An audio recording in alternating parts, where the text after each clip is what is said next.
It is the tradition of our university that we initiate any program by Deep Prajwalan.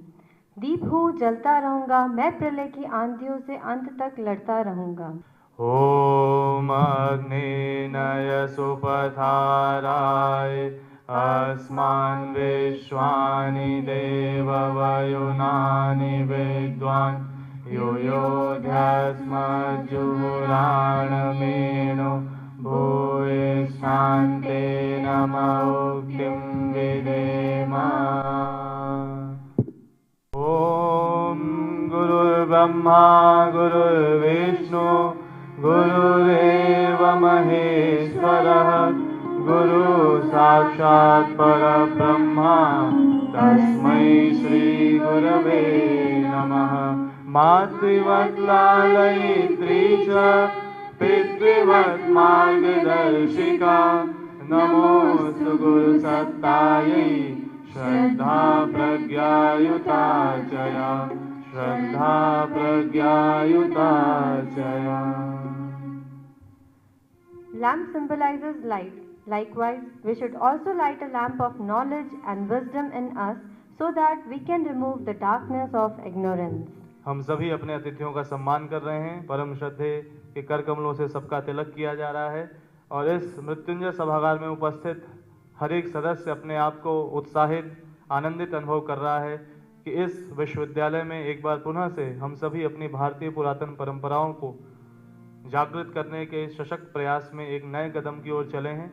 ओम चंदनस्य महत् पुण्यम पवित्रम पापनाशनम आपदां हरते नित्यं लक्ष्मीस्तिष्ठति सर्वदा लक्ष्मीस्तिष्ठति सर्वदा।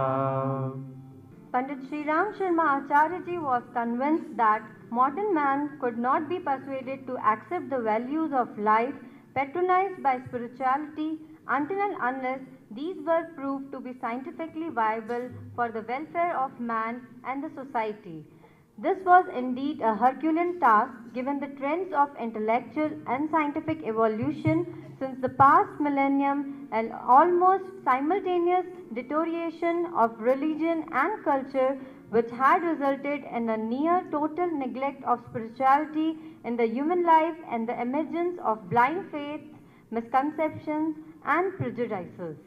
यह विश्व संस्कृति, राष्ट्र संस्कृति, देव संस्कृति वह संस्कृति है जो विवादों से परे संवाद में, समस्याओं से परे समाधान के लिए प्रचंड साहस और अदम्य जिजीविषा के साथ सदैव से संपूर्ण विश्व में अपने ज्ञान और विज्ञान के माध्यम से एक विशिष्ट स्थान रखती हुई रही है।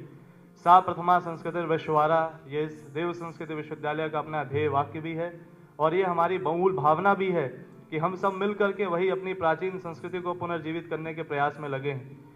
वह समय हुआ करता था जब गुरुकुलों में दूर दूर से ऋषि मनीषी आकर के बैठते थे और ज्ञान और विज्ञान की विभिन्न धाराओं पर आत्ममंथन चिंतन करते थे, जिसका पूर्ण लाभ वहाँ के विद्यार्थियों को मिलता था। समय भले ही बदला है, लेकिन आज फिर से भले ही आपाधापी किसी और जा रही हो, लेकिन इस मॉडर्न गुरुकुल देव संस्कृति विश्वविद्यालय में फिर से ऐसे मनीषी एक साथ आकर के बैठे हैं जो कि अध्यात्म और विज्ञान के कुछ मूल विषयों पर चिंतन करेंगे, अपने विचार रखेंगे और जिसका लाभ पूर्णतः हम सभी को यहाँ होने जा रहा है। तो इस बात का गौरव करते हुए हम सभी एक बार पुनः से स्वागत करते हैं अपने अतिथियों का। और इस क्रम में सबसे पहले मैं निवेदन करूंगा अपने वॉलंटियर्स से और साथ ही सेंटर फॉर साइंटिफिक स्पिरिचुअलिटी की कोऑर्डिनेटर एवं फैकल्टीज से कि वह हमारे अतिथियों का यहाँ पर स्वागत करें। और स्वागत के इस क्रम में यहाँ पर बैठे सभी सज्जन अपनी तालियों के माध्यम से अपने उत्साह को अभिव्यक्त करते रह सकते हैं। सबसे पहले परम श्रद्धेय कुलाधिपति महोदय के स्वागत हेतु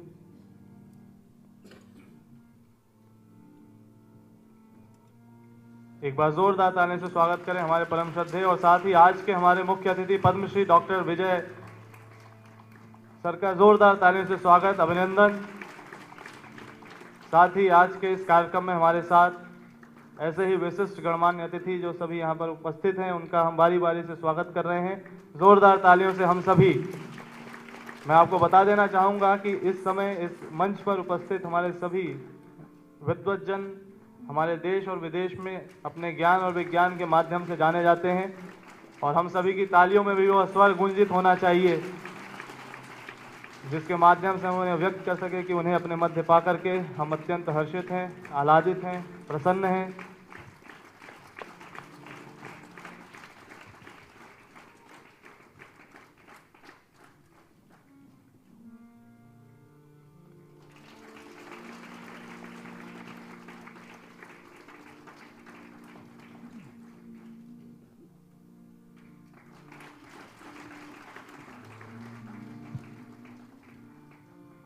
Let us invoke our discriminatory wisdom through the devotional song Pragya Geet. प्रज्ञा गीत, जिसके माध्यम से हम सभी इस क्रम में आगे बढ़ेंगे।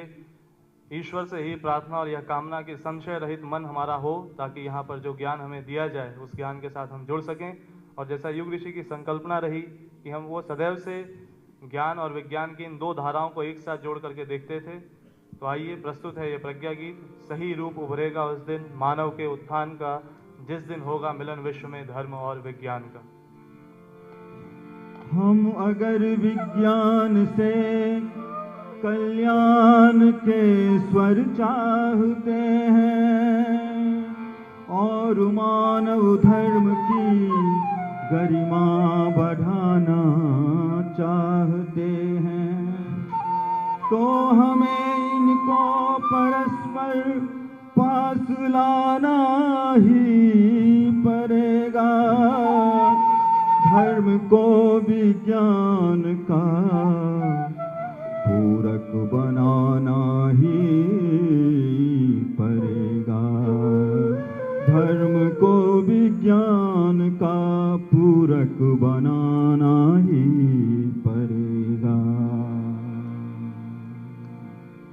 सही रूप उभरेगा उस दिन मानव के उत्थान का, जिस दिन होगा मिलन विश्व में धर्म और विज्ञान का, धर्म और विज्ञान का। सही रूप उभरेगा उस दिन।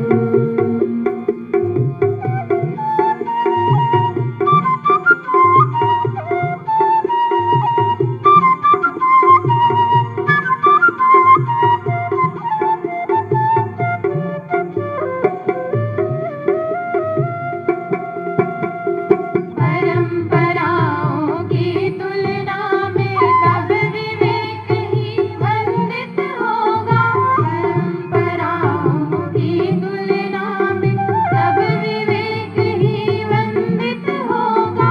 रूढ़िवाद की रात मिटेगी, नव प्रभात अभिनंदित होगा। रूढ़िवाद की रात मिटेगी, नव प्रभात अभिनंदित होगा। नव प्रभात अभिनंदित होगा। गूंजेगा सहगान मानवी शक्ति और सद्ज्ञान का, जिस दिन होगा मिलन विश्व में धर्म और विज्ञान का, धर्म और विज्ञान का। सही रूप उभरेगा उस दिन।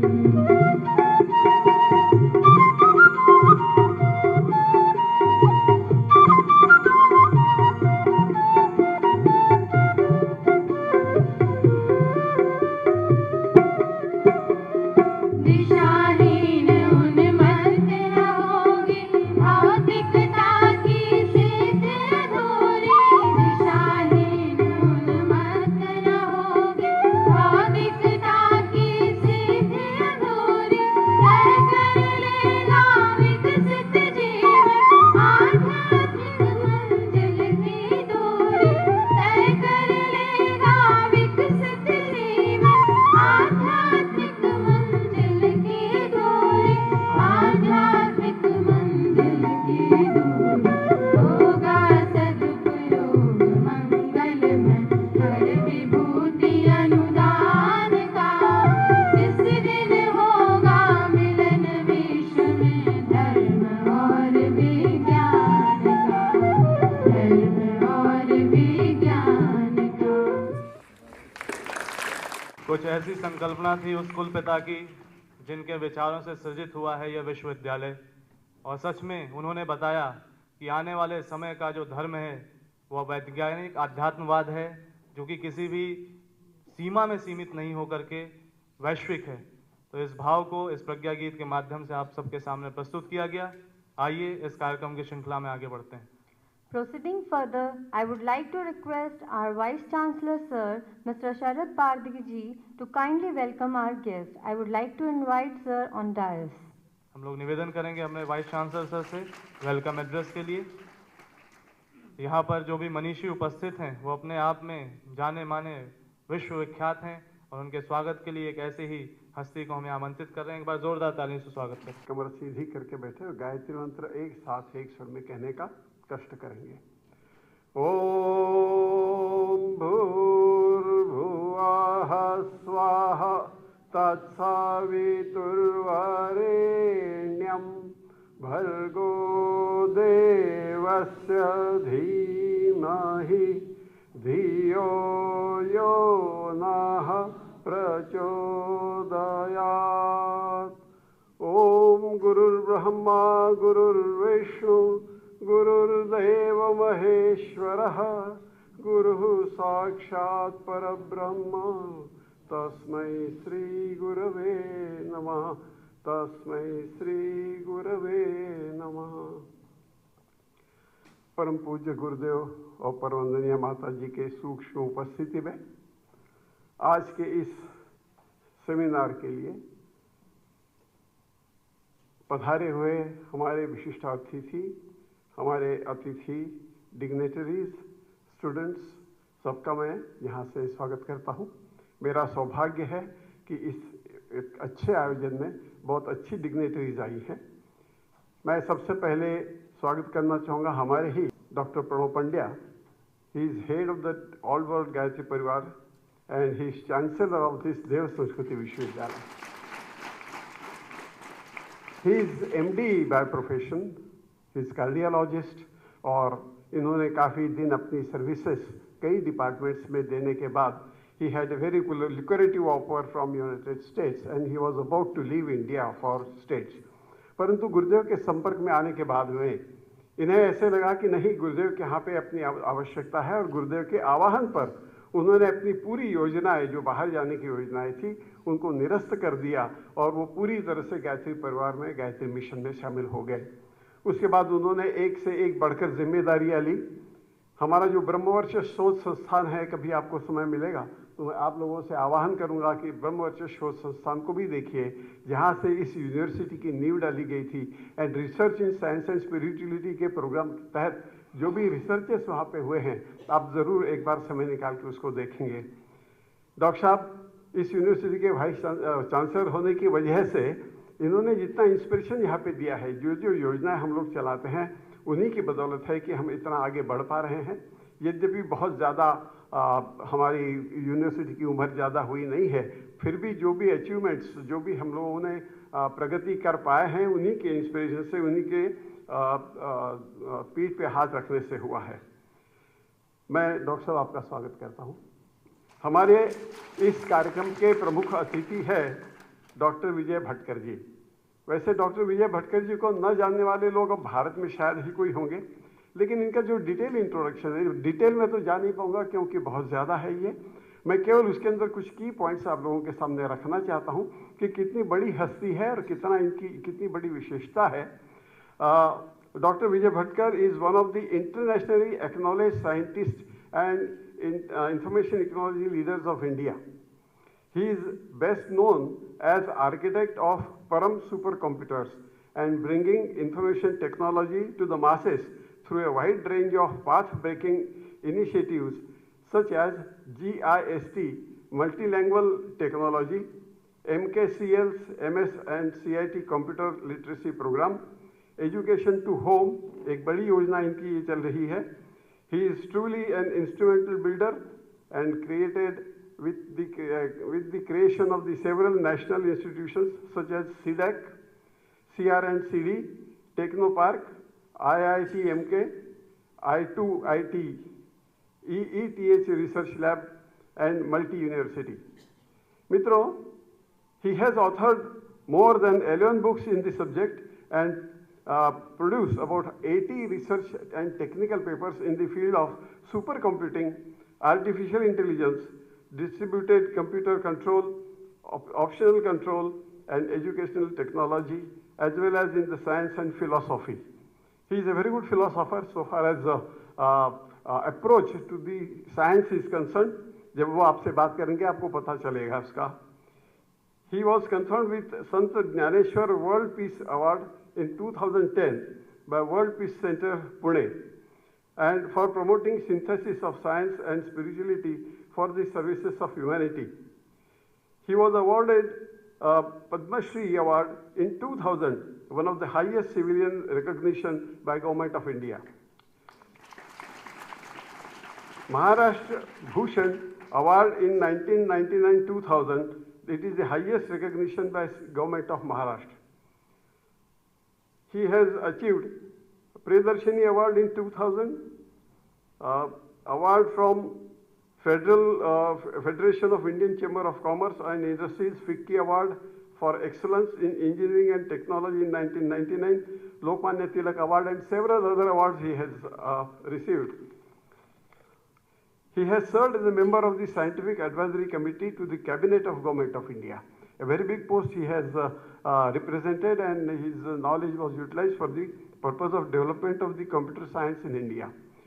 Presently, he is founder, chancellor of India International Multiversity and chairman of ETH Research Lab. These two projects are very dear to him, and he is working on these. He is a chief monitor and chairman of the board of management of International Institute of Information Technology, I2IT. It is written I2IT, Pune. He is also chancellor of D.Y. Patil Medical University, Kolhapur. Dr. Vijay Bhatkar received Doctor of Philosophy, PhD degree in engineering from Indian Institute of Technology in Delhi in 1972. He obtained his master's degree from MS University, Baroda in 1968, Bachelor of Engineering from Nagpur University in 1965. He is also recipient of DSc of Padma Shri D.Y. Patil University in 2011. Bhatkar is founder and executive director of the Center of Development of Awareness of Computing, CDAC. When India was denied, it's very interesting, when India was denied supercomputer by USA, Dr. Bhatkar took the challenge of developing an indigenous supercomputer, and in record time of 3 years, he came out with Param 8000, India's first supercomputer in 1991, and went on to build further Param 10,000 in 1998. The development of Param series of supercomputers has propelled the image of India as emerging power in computing and information technology around the world. मित्रों, बहुत बड़ी इनकी जानकारियां हैं, पर जो मुख्य है वही मैं आपके सामने पेश कर रहा हूं. He is invoiced and he has architected the International Institute of Information Technology, I2IT, in advanced education and research in information technology. It plans as India's largest high-end educational institution with postgraduate education and research facilities over 2,000 students. For transforming the education, he advanced the concept of integral education and founded India International Multiversity. Such a big dignitary is amongst with us. हम लोग बहुत खुश नसीब है, हम बहुत भाग्यवान है कि इस तरह के बड़ी हस्ती हमारे पास में इस कार्यशाला के लिए उपस्थित है. आप लोगों से निवेदन है कि तालियां बजाकर उनका आप स्वागत करें. इसके अलावा galaxy of guests are on the dais. I'll briefly go through that. I'll go please briefly to save time. Professor Dr. S.C. Verma, his Department of Physics, IIT Kanpur. He'll speak on surgery in ancient India. Dr. Ram Verma, DVS College, Dehradun, Physics, an integral part of Indian ancient wisdom is his subject. Dr. Rama Jayasundar, All India Institute of Medical Sciences, Delhi. She'll speak on quantum physics and Ayurveda. Professor Ajit Kembhani, Director of ICUCC Pune. His subject is Ancient and Modern Concept of Astrology and Astrophysics. Doctor Mahavir ji जो हमारे Uttarakhand Sanskrit university के VC है, यहाँ पे उपस्थित नहीं हो पाए हैं, पर उनका भी नाम इसके अंदर है, वो आ सकते हैं कभी भी। वो अगर आते हैं तो उनका सब्जेक्ट होगा science in ancient Sanskrit literature. Then is doctor professor Subhash Chandra, vice president GHA Nagpur. He will speak on spirituality in management. Professor doctor Ramesh Gupta, professor of chemistry, Nagaland University. He will speak on science of Yajna. Next is Professor Dr. Ramkalp Tiwari. He is Associate Professor and Experienced Researcher in Faizabad. His subject is Spiritual Psychologies. Next is Dr. Jyotsna Sharma. She is Principal of Digambar Jain College, Bharuch. And Dr. K.K. Sharma, Principal MS College, Saharanpur. Friends, please give them a big hand to welcome them here, and I hope that you will enjoy the proceedings of this conference. Thank you very much. Thank you, sir, for welcoming our dignified guests who have come all over from different parts of India. अब मैं आज के अपने मुख्य अतिथि Padmashri doctor Vijay Bhatkar जी को, जिनका परिचय हम सभी पा चुके हैं, उनसे मैं निवेदन करूंगा कि वे की नोट एड्रेस के लिए हम सभी के समक्ष आएं। एक बार जोरदार तालियों से हम स्वागत करें पद्मश्री डॉक्टर विजय भटकर जी का। परम श्रद्धेय वेद मूर्ति पंडित श्री राम शर्मा और वंदनीय माता जी को हम सबसे पहले वंदन करते हैं।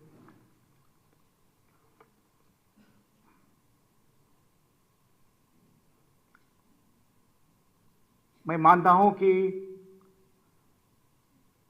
आज आपके सामने जो कुछ विचार आपके सामने मैं प्रस्तुत करूंगा, उन विचारों के प्रणेता, उन विचारों की प्रेरणा परम श्रद्धेय गुरुदेव रहे। श्रद्धेय डॉक्टर प्रणव पंड्या जी, कुलाधिपति इस विश्वविद्यालय के कुलगुरु, आदरणीय Shri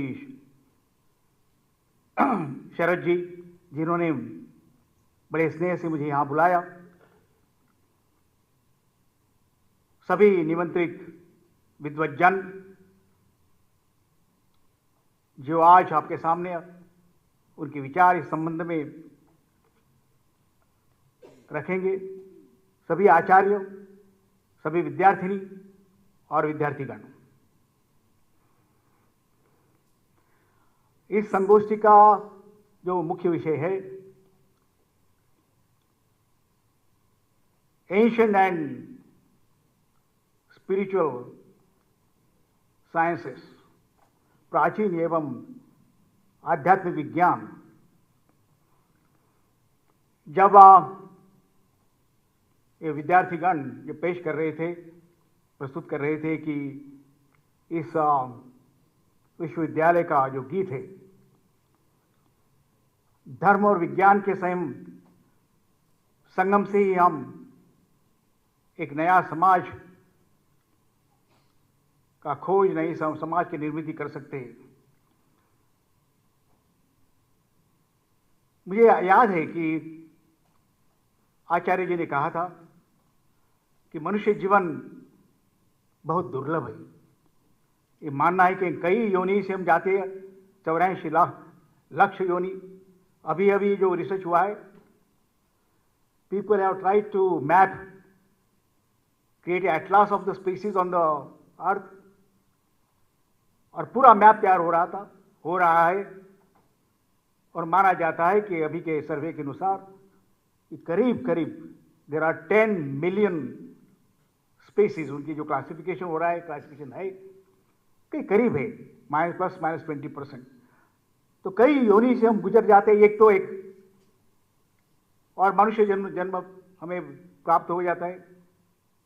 rare it is to be born as human, very very rare. This is what I think we need to understand first. This life given to us is the greatest gift given after several lives as we are passing endlessly. Then rare is to get good health, good education, which we have got, which I think we are all very, very, very lucky, very fortunate. But Gurudev goes on to say, but rare are the people who can understand the nature of reality in its completeness. विज्ञान और अध्यात्म का जो पूर्ण ज्ञान, rare are the people who can understand, synthesize this.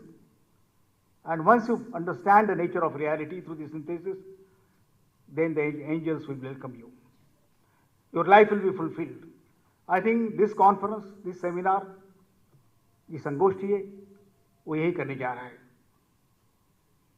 कि विज्ञान क्या है, अध्यात्म क्या है। इस बात में कई संदेह और कई, मुझे लगता है कि अज्ञान हमारे सामने आया है। धर्म क्या है, इसकी व्याख्या जो स्वामी विवेकानंद ने की थी, ये हमको समझना होगा। हमारी जो ज्ञान प्रणाली है, ancient India's ancient knowledge system, वो ज्ञान प्रणाली जिसका इतिहास 10,000 का साल रहा है। हमारे संस्कृति का इतिहास हम जानते भी नहीं है। So we have to understand what is this knowledge system and what is this importance. मुझे लगता है कि इसकी जो व्याख्या की थी कि जिन्होंने इसका अभ्यास किया था, गुरुदेव ने इसका अभ्यास किया है, उसकी प्रस्तुति भी की है। One of the greatest historians of the world has ever seen, the British historian Earl Toynbee, after studying the civilizations of the world, सभी संस्कृति का अभ्यास करते हुए उन्होंने जो टिप्पणी की है, the many civilisations arose in the known history of mankind, which is documented, which may not be documented, जैसे कि सुमेरियन है, मेसोपोटामियन है, इजिप्शियन है, ग्रीक है। ग्रीक संस्कृति के बारे में हम अच्छी तरह से जानते हैं। रोमन है, और पूर्व में चीनी संस्कृति है, ओरिएंटल संस्कृति है, और सबसे पहले जो संस्कृति उभरी हुई है भारतीय संस्कृति, जिसको हम सनातन संस्कृति बोलते हैं, सदानुतन, eternal civilization of the humanity, not India, of the entire humanity, which is ancient and also ever new. लेकिन एक ऑब्जर्वेशन उन्होंने किया, many civilizations rose, but finally went off. And after studying the civilization, he was very curious to understand today the only civilization, when he was studying, when he made a statement, only vibrant and living civilization of the world, of the entire humanity, is the Vedic civilization. And this is what we are all the proud inheritor of this civilization. This civilization is not limited to a particular land or piece of land or people. It is a world civilization, वैश्विक संस्कृति। हमें ये समझना होगा कि एक वैश्विक संस्कृति है, एक जीवंत संस्कृति है और जीवंत रहेगी। ऐसा क्यों है? लेकिन बाकी संस्कृति क्यों उनका लय हो गया और they faded in the passage of history?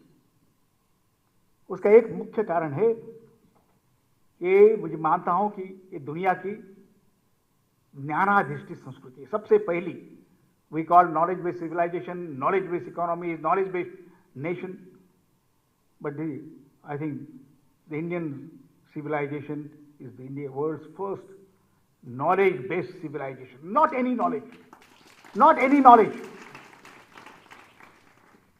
Knowledge to understand the ultimate nature of reality, including who am I? क्या है? What is that knowledge which we are trying to seek?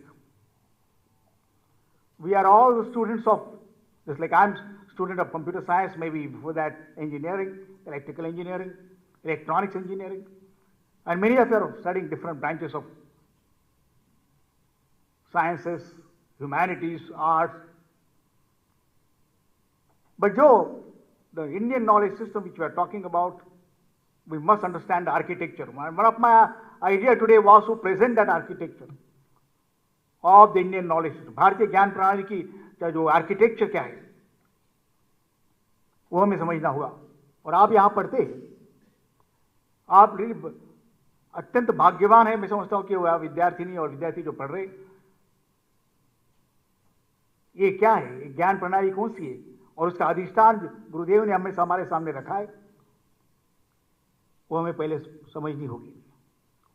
वही 4 वेद जो अपौरुषेय माने गए, कुछ लोग जैसे मेरे जैसे वैज्ञानिक है, अपौरुषेय यानी क्या, ट्रांसेंडेंटल नॉलेज क्या है, अपौरुषेय के उदाहरण क्या हो सकते हैं. आज हम इसको कैसे इंटरप्रेट किया जाए. अपौरुषेय 4 वेद, उसके साथ उसके उपवेद, और वेदों के समझने के लिए और उपवेदों के समझने के लिए जो वेदांग है, ये वेदांग एक ऐसा साइंस है, मैं मानता हूं, जिसमें आप जो शिक्षा की बात करते, जो हम छंद की बात करते, कल्प की बात करते, जो linguistic science to understand the language. First important is that humans are endowed with language, और कई लैंग्वेजेस उभरी, उसमें संस्कृत देववाणी जो बोली गई है, गिरवाणी. तो what is the understanding of the language. I think first मैं कंप्यूटर साइंस की बात करता हूं, और जब ये आईटी के क्षेत्र में हम काम करते तो हम क्या करते हैं, एक भाषा सीखते, कंप्यूटर की भाषा सीखते हैं. उसमें कोई भी भाषा हो, C++, जावा, नई नई लैंग्वेजेस आती है. लेकिन अभी जो प्रयास हो रहा है कि हमें समझना है कि क्या जो संगणक है, कंप्यूटर है, वो मानवीय भाषा समझ सकेगा, क्या उसको मानवीय भाषा समझ में आ सकेगी, ह्यूमन लैंग्वेजेस और ह्यूमन इंटरफेसेस फॉर कंप्यूटर्स. तो उसके लिए जो अभ्यास चाहिए, उसी की बात हमारी वेदांगों में कहेगी, उसका जो अभ्यास हमें करना होगा.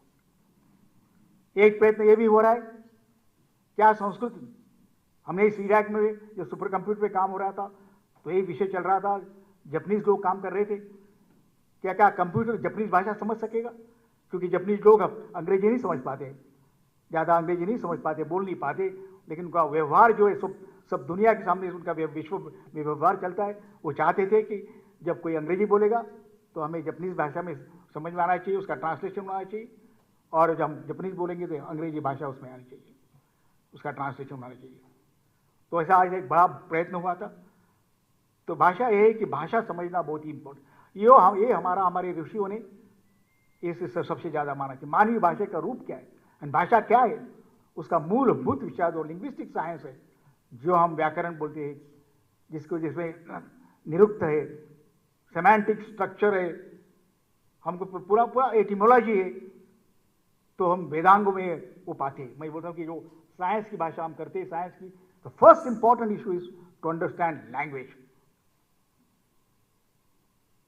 हमारे वेदों में मैं मानता हूं कि जैसा अध्यात्म है, जैसे धर्म की बात की है, वैसी उतनी ही भाषा जो विज्ञान की भाषा है, जो विज्ञान हम वेदों में देखते हैं, we are tremendously amazed how the rishis at that time thought of both together. तो डॉक्टर प्रणव पंड्या जी बोल रहे थे जो साइंटिफिक स्पिरिचुअलिटी, विज्ञान का जो गुरुदेव ने बोला था कि अध्यात्म का अधिष्ठान विज्ञान होना चाहिए और विज्ञान का अधिष्ठान अध्यात्म होना चाहिए. इसलिए कि duality someway, in order to understand one we must understand another. तो उसकी बात हुई. तो हमारी जो नॉलेज आर्किटेक्चर है, वो है वेद, हमारे उपवेद, वेदांग और अनेक दर्शन, कई दर्शन, षट दर्शन मुख्य, लेकिन कई दर्शन। इस दर्शनों का अभ्यास होनी चाहिए। जब हम बात करते हैं सांख्य दर्शन है, योग है, न्याय है, वैशेषिक है। वैशेषिक तो आज के विज्ञान के एकदम करीब वैशेषिक दर्शन है। और मीमांसा, उत्तर पूर्व और उत्तर मीमांसा के शेप, जब बाद में बौद्ध दर्शन है, जैन दर्शन, कई दर्शन है। उसके साथ धर्मशास्त्र, उसके साथ इतिहास, रामायण महाभारत, उसके साथ हम पुराण, ये सभी ज्ञान भारतीय ज्ञान प्रणाली है, ये हमें समझनी होगी। तो मैं चाहता हूं, मैं मानता हूं कि यही अधिष्ठान इस विश्वविद्यालय में रखा गया, एक पूर्ण ज्ञान प्राप्त हो। विज्ञान क्या है? हमारे संत ज्ञानेश्वर जिन्होंने एक भगवत गीता पे एक प्रोफाउंड कमेंट्री, टीका लिखी 16 साल में, वो कहते हैं कि उन्होंने जो स्टेटमेंट किया कि हमारे महाभारत दीपिका और ज्ञानेश्वरी कि विज्ञान है इस प्रपंच का ज्ञान, व्यावहारिक ज्ञान, जो भी प्रपंच है, पंच महाभूत से जो सब उत्पन्न होता है, जो प्रपंच है, जो सभी ह्यूमन है, ऑल ह्यूमन एंडेवर्स जो चलते हैं, उनका ज्ञान है विज्ञान। विज्ञान है सिर्फ भौतिक शास्त्र नहीं, रसायन शास्त्र नहीं और गणित नहीं, सभी जो व्यवहार है, उनका जो शास्त्र, जो यथार्थ ज्ञान जो है वो विज्ञान है। और अध्यात्म क्या है? जैसे कि नाम बताता है, उसका संज्ञा बताती है। अध्यात्म आत्मज्ञान, मैं कौन हूं इसका ज्ञान, स्वस्वरूप भूत ज्ञान। और सिर्फ विज्ञान को पूर्ण ज्ञान समझना, जैसे विद्या इस प्रापंचिक ज्ञान को ही सब पूर्ण ज्ञान समझना, यह है अज्ञान। अज्ञान ने मैं पढ़ नहीं पाता, मैं लिख नहीं पाता, ये नहीं है। अज्ञान आने इस प्राकृतिक ज्ञान को, प्रकृति के ज्ञान को ही पूर्ण ज्ञान समझना, यह है अज्ञान। यह हमें समझना होगा। जो भी आज यूनिवर्सिटी में ज्ञान मिल रहा है, उसका जो आर्किटेक्ट बनाए उनके किसी के नहीं है, वो है सिर्फ विज्ञान। हम आर्ट, साइंसेस, कॉमर्स, ये सभी विज्ञान में आते हैं। हमने ऐसा माना था जैसे कि म्यूजिक है, नृत्य है, ये सब विज्ञान है, एक शास्त्र है। यथार्थ हो तो विज्ञान है, लेकिन इट इज इनकम्प्लीट नॉलेज। प्रश्न ये आया था 21वीं शताब्दी में, एक प्रश्न आया था, उठा था, अभी उठा, अभी भी है कि रॉयल सोसाइटी ऑफ लंदन के जो प्रेसिडेंट है, उन्होंने एक स्टेटमेंट किया, उन्होंने एक बुक भी लिखा है कि this will be the last century for humanity when the 21st century is emerging। उन्होंने बोला कि द लास्ट सेंचुरी, जो किताब है, प्रसिद्ध किताब है, और पर्यावरण के बारे में लिखी गई थी, जहां जब विषय अभी भी चल रहा है वो, कि this will be in this century humanity will not survive. लेकिन प्रश्न यह उठता है कि जो एक परिषद हुई थी, जहां कई यूनिवर्सिटीज के चांसलर्स, प्रेसिडेंट्स, वाइस चांसलर्स आए थे, कि ऐसी परिस्थिति क्यों आई? इतने थॉट लीडर्स होते हुए भी, इतने थिंकर्स होते हुए भी, जब कभी भी मानवीय इतिहास में नहीं हुआ, तो 20वीं सदी में ऐसा क्या हुआ कि this become the last century of humanity, because we did not endow ourselves. इस ज्ञान का उपयोग कैसा किया? उस जो विवेक जो था और जो अपूर्ण ज्ञान था, उसी परिस्थिति, ऐसी परिस्थिति आई कि humans became so aggressive, there been so much of violence against nature, violence against man. हम देखते कि 20वीं सेंचुरी की हिस्ट्री देखिए कि कितने वॉर्स हुए, World War I, World War II, and a series of wars, where millions and millions of people were killed. In spite of the great advances in science, why this happened? and still going on. We don't know which war will break when. And most importantly, the war against the nature itself. So much so that we have no solution perhaps sometimes when you talk of global warming and other phenomena that are occurring. Climatic change, which became the major issue, which is still a major issue, that we will survive or not. हमें इस प्रश्न को गौर से सोचना होगा कि why this situation has come.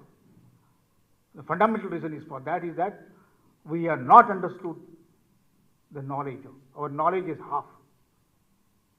उसी वजह से we have studied only the scientific aspect of that, not the essential or spiritual aspect of the nature. और हमारे यहाँ से समग्र विचार किया गया कि ये व्यक्ति जो मैं कौन हूँ, व्यक्ति समझ से मैं समाज का एक अविभाज्य भाग हूं. सृष्टि, nature is integral part of that humanity, the ecosystem और परमेष्टि. इसका समग्र विचार हमारे इस ज्ञान पद्धति में, ज्ञान प्रणाली में किया गया. और विज्ञान ने विचार समग्र पद्धति से नहीं किया, करने की कोशिश कर रहा है. इसी वजह से कि we are thinking that we can conquer the nature. That was the thing of the Western science. We can conquer, we can utilize, we can exploit the nature. But we are the integral part. How can you exploit yourself? And that's what has happened. I think this is the reason. This is what is why Gurudev said that this must be taught together. This must be understood together. Nay, they are one. And half knowledge is very dangerous, and that's why I think humanity has come to this stage. One of the objectives of this seminar must be, or it is indeed, to understand that integral nature of science and spirituality. जब विज्ञान की बात होती है, विज्ञान यानी प्रमाणिक ज्ञान. प्रमाण, ज्ञान के प्रमाण क्या है? How do we get knowledge, how do we apprehend knowledge, इस पर ज्यादा विचार नहीं हुआ. ज्ञान के प्रमाण कौन से हैं? तो मैं जानता हूं कि आप तो इसका अभ्यास कर रहे हैं, जहां के विद्यार्थी इसके अभ्यासक्रम में होगा कि हमारे जो ज्ञान के प्रमाण माने गए हैं, वो प्रमाण ये प्रत्यक्ष जो विज्ञान मानता है, जो अनुमान जिसपे पूरा विज्ञान खड़ा होता है, इन्फरेंस. लेकिन तीसरा जो प्रमाण माना गया है, शब्द. विज्ञान भी मानता है लेकिन उस पर अभ्यास नहीं किया गया है, शब्द प्रमाण. उसके आगे हम मानते हैं उपमान, सिंबल्स, मेटाफर्स, सिमिलीज. उपमान, अर्थापत्ति, अनुपलब्धि, ऐतिह्य, गौण प्रमाण जो माने गए, गौण. और जो एक प्रमाण जो हम अभी उसका अभ्यास होता है वो कि जब प्रोबेबिलिस्टिक सिस्टम, संभाव्य, पॉसिबिलिस्टिक सिस्टम्स, इसका समग्र विचार किया गया है. और कई जो दर्शन है, कुछ प्रमाण मानते, कुछ प्रमाण नहीं मानते. कोई 2 प्रमाण मानते, कोई 4 प्रमाण मानते, कोई 3 प्रमाण मानते, कोई 6 प्रमाण मानते. हमें समझना होगा कि ज्ञान के प्रमाण क्या क्यों है. एक अभ्यास है, एक रिसर्च, डॉक्टर साहब एक रिसर्च का भाव है कि ये जो प्रमाण है, जब हम when we start studying the brain itself, how is this process? We know how vision is processed, how your sensory apparatus, how the information is processed in different parts of brain, how logic is processed in different part of brain, how the symbolic information, जो उपमान जो काव्य के रूप में भी हो सकता है, where is it processed, how it is processed, they are independently processed in our brain. और कई जो मुझे लगता है कि एक रिसर्च का एक विषय होना ही चाहिए कि they are independently, these 6 pramanas processed in different parts of brain, and that's why they are independent, and one is not complete if you ignore the another one. जो उत्तर मीमांसा में हम पोजीशन लेते कि unless you understand all the 6 instruments of knowledge, your knowledge is incomplete. एक विषय की बात है, एक अभ्यास की बात है. आज का विज्ञान जो मानता है सिर्फ द परसेप्शन, डायरेक्ट परसेप्शन और इन्फरेंस को सभी मानता है एक्चुअली, लेकिन मुख्यतः मानता है यही this is an incomplete knowledge and we should have, I think we should we should have understanding of the full knowledge systems. Artificial intelligence में बात आती है शब्द नॉलेज की, एक्सपर्ट सिस्टम्स में शब्द के नॉलेज की, लैंग्वेज के नॉलेज की। आज आईटी के क्षेत्र में कि शब्द कितना इंपॉर्टेंस रखता है, इसकी नॉलेज हम अभी समझने लगे हैं। तो ये इसकी में सुनाई पड़ती। एक और धारणा है कि विज्ञान का जब अभ्यास करते हैं कि विज्ञान ये पाश्चात्य देन है, ये हम मानते हैं क्योंकि हमको ऐसा ही पढ़ाया गया है। हम जब पढ़ते हैं फिजिक्स, केमिस्ट्री, बायोलॉजी और कई विज्ञान, नई विज्ञान जो पढ़ते, तो हम सोचते कि उसका उगम जो है पाश्चात्य है, पश्चिम यूरोप है। लेकिन हमें एक भारत की एक गौरवशाली विज्ञान परंपरा रही है और उसका अभ्यास करना होगा। गणित से यहाँ या इस सेमिनार में कई विषय उभरेंगे, ऐसे फिजिक्स की कैसी रही, हमारे गणित की प्रक्रिया कैसी रही, और ज्योतिर्विज्ञान की प्रक्रिया कैसी रही, कैसा इतिहास रहा, और आधुनिक विज्ञान क्या है। तो विज्ञान भारती में हमारा एक है कि विज्ञान की परंपरा, भारतीय विज्ञान की परंपरा, पाश्चात्य विज्ञान की परंपरा और आपकी विज्ञान की परंपरा क्या है, ये हम समग्र रूप से समझना होगा। ये नहीं हो रहा है इसमें। आगे मैं बताना चाहूँगा, कई बात है कि why this knowledge is incomplete, because our obsession is that the whole universe is, हम मटेरियल रूप से देखना चाहते हैं, देखते हैं। This is the western way of thinking. Physical life क्या है, बायोलॉजिकल, उसके आगे psychological, the mind itself, psychological, intellectual, spiritual, together. ऐसा समग्र विज्ञान अभी तक कोशिश हो रही है। Can I have one single theory in which you can understand the physical aspect of reality, the biological और the life aspect of that reality? Can I understand the mental aspect or the emotional aspect of that reality, intellectual aspect, and ultimately the spiritual aspect of it together? Such a science has not yet been developed. मैं आपके सामने प्रस्तुत करना चाहता हूँ कि हमारी जो कॉस्मोलॉजी है, जो थ्योरी है, उसमें ऐसा विचार किया गया। जो पंच महाभूत का विचार है, जो पंच महाभूत हम मानते हैं, ये सिर्फ भौतिक नहीं है, उसका इस सभी बातों का समग्र विचार किया गया। And we want to understand Panchamahabhutas in today's context of science. What is Panchamahabhutas? And that's what science also is searching. Can I have that integral theory? Can I have the integral view of this whole thing? मैं एक उदाहरण आपके सामने प्रस्तुत करना चाहता हूँ।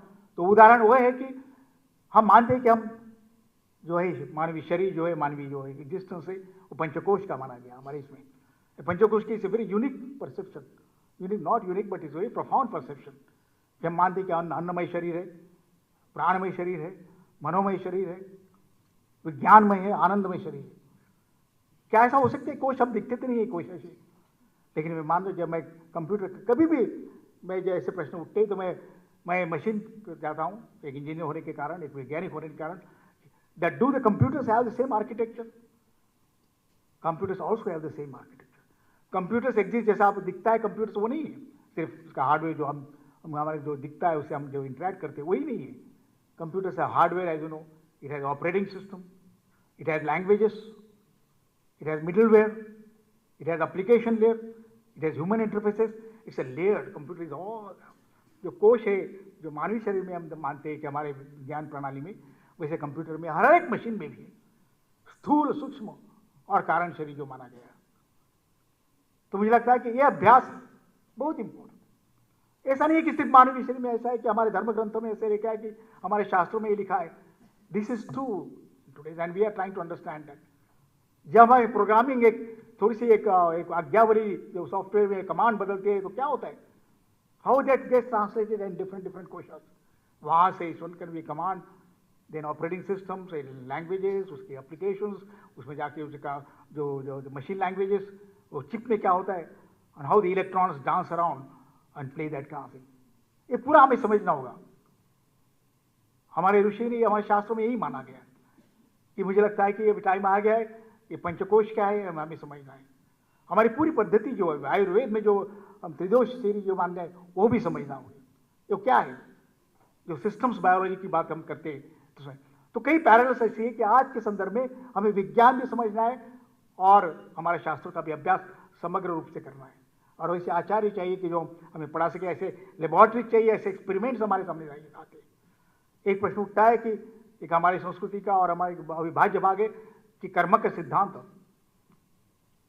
कर्म का सिद्धांत, कर्म विपाक, और उसके साथ दूसरा कि what happens after life after death, reincarnation, the theory of reincarnation. तो मैं जो आज रिसर्च कर रहा हूं आजकल, कैन देयर बी री इनकारनेटिंग कंप्यूटर्स? मनुष्य का जो मानते, कई लोग नहीं मानते कि पुनर्जन्म नहीं है, वैज्ञानिक नहीं मानते, पाश्चात्य वैज्ञानिक नहीं, but the interesting part is that not only we are reincarnating, everything in this universe is reincarnating. Even machines can reincarnate, computer can reincarnate, और उसके डेमोन्स्ट्रेशन आपके सामने होगी। लेकिन मानना होगा कि उसका स्थूल स्वरूप है, उसका सूक्ष्म स्वरूप है, उसका कारण स्वरूप है। और कोई जगह मान लीजिए उसका मर गया है, लेकिन उसका सूक्ष्म शरीर रहता है, उसका वो that can reincarnate anywhere. We have now computers, we have now mobiles which can reincarnate. आगे आने वाली जो रूप है ये हमको समझनी होगी। आज लोग मानने को तैयार नहीं, लेकिन when we show that machine is, this machine can reincarnate somewhere else, ये हम स्पेसिफाई करे जाएंगे। When machines can reincarnate, why not humans? How not any living beings? और आने वाले कंप्यूटर्स, आने वाले जो ये they will be biological computers, they are in coming already as biological computers, हम सोचते हैं। तो कई विषय है, उसमें सबसे ज्यादा विषय कि व्हाट इज ह्यूमन माइंड, जो consciousness studies, human mind, quantum physics, which is now एक आपके एक प्रस्तुति होगी क्वांटम थियरी के बारे में और फिजिक्स के बारे में और आयुर्वेद के बारे में, ये समझने ये विषय है। Is there a genetic basis for Ayurveda? वात पित्त कफ, व्हाट इज दैट? और अभी ऐसे कई पेपर्स इंटरनेशनल जर्नल्स में आने लगे कि there is a genetic basis for this tridosha थी। Slowly these two things are converging, but they are definitely converging. All sciences are converging. तो ऐसे यूनिवर्सिटी होनी चाहिए कि यहाँ ऐसा यूनिवर्सल एजुकेशन, एक यूनिवर्सल नॉलेज जहाँ पेश किया गया। और मैं मानता हूँ, मैं आपका बिलीफ पर एक अत्यंत भाग्यवान हूँ। We are very fortunate, we were not expose to this knowledge when we were studying.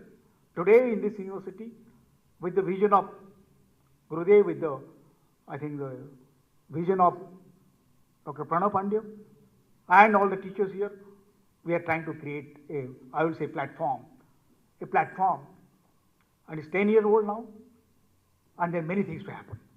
मैं चाहता हूँ, guys, I'm visualizing that this university will be the highest of sciences, the emerging sciences, many of the discoveries, many of the inventions should occur here, because now you are endowed with better knowledge, complete knowledge.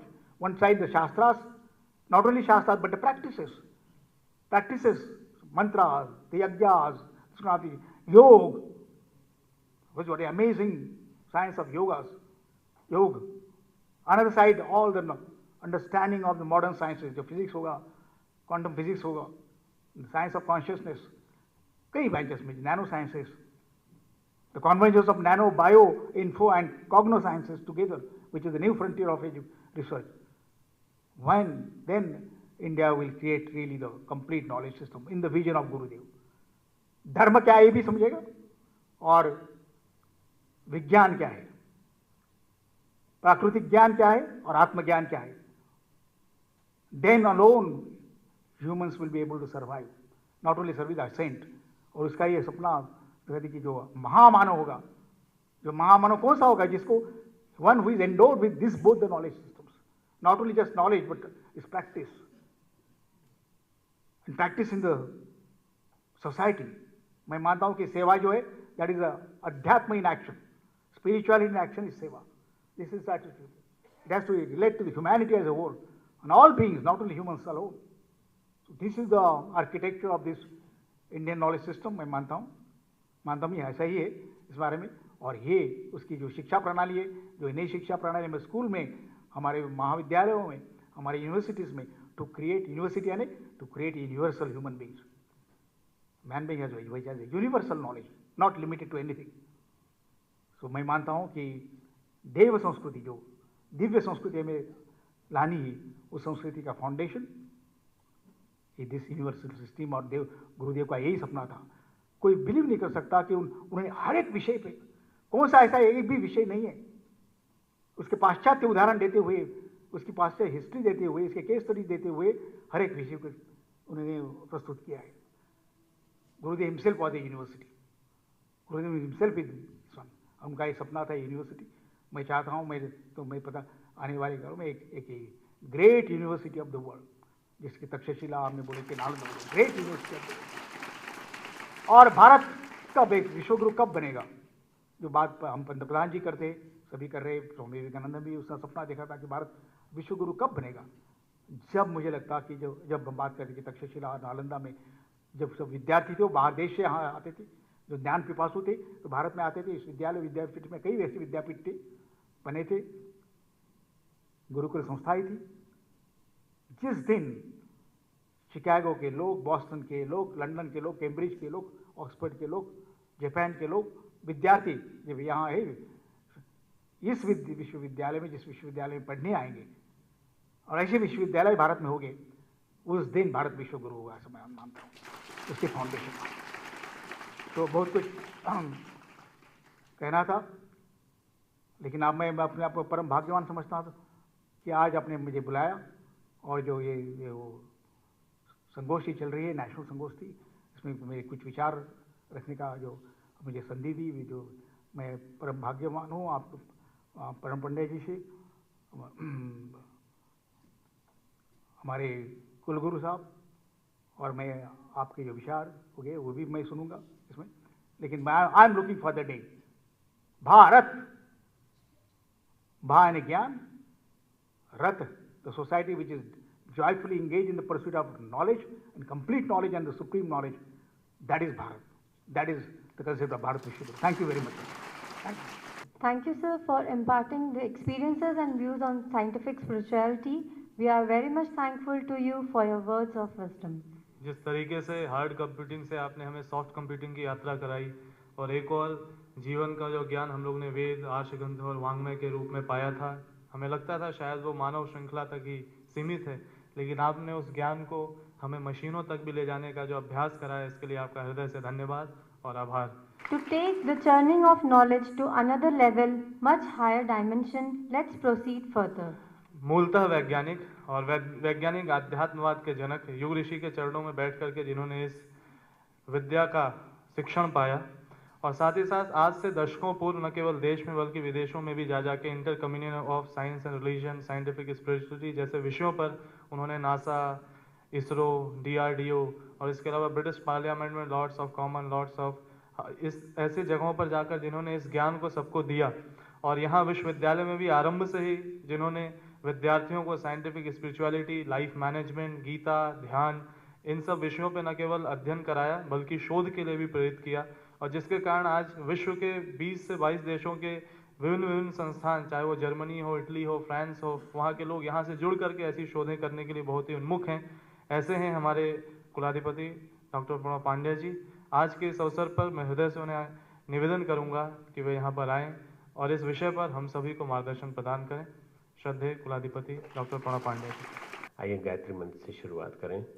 Gayatri मंत्र हमारे जीवन में सविता का प्राण, सविता का जो निचोड़ है पूरा का पूरा, वो हमारे जीवन में समाहित करें। प्रसविता सविता, प्रसव करने के कारण, लेबर डिलीवरी करने के कारण सविता, इसलिए सविता सुवति प्रेरयति लोकम कर्मणि इति सूर्य। ये हमारा जो सूर्य का जो मंत्र है वो ये है कि सतत कर्म करने की प्रेरणा देता रहता है। कर्म करते रहो, कर्म करते रहो। इसी ने ब्रह्मांड का प्रसव किया है, जिस ब्रह्मांड में हम रहते हैं। ऐसे सूर्य भगवान की स्तुति हम जिस मंत्र के माध्यम से करते हैं वो गायत्री मंत्र। ओम भूर्भुवः स्वः तत्सवितुर्वरेण्यं भर्गो देवस्य धीमहि धियो यो नः प्रचोदयात्। हमारी गुरु सत्ता की सूक्ष्म उपस्थिति में मंच पर विराजमान आदरणीय डॉक्टर भटकर जी, बाकी सबके जितने मंच में विराजमान विद्वद्गण हैं, सभी विभिन्न विषयों के बड़ा योग कॉम्बिनेशन है। संस्कृत भी है, संस्कृति भी है और हमारे बीच में गणित भी है और हमारे बीच में साइंस के विभिन्न विषय भी हैं। आप सभी के विद्वान, सामने बैठे मेरे विद्वान और पार्टिसिपेंट्स जितने भी मेरे यूनिवर्सिटी के स्टूडेंट्स, मेरे यहाँ के आचार्यगण, आचार्य बहनें और सभी उपस्थित अधिकारीगण, हमारे माननीय कुलपति जी और हमारे माननीय रजिस्ट्रार साहब, भाइयों बहनों, विज्ञान और अध्यात्म में कभी कोई लड़ाई हुई नहीं। लोग ये मानते हैं कि विज्ञान और अध्यात्म एक दूसरे के विरोधी हैं, पूरक नहीं, एक दूसरे के पूरक हैं, complementary to each other, supplementary to each other. हम लोग ये मान के चलते हैं कि जहाँ विज्ञान है वहाँ अध्यात्म नहीं हो सकता, जहाँ अध्यात्म है वहाँ विज्ञान नहीं हो सकता।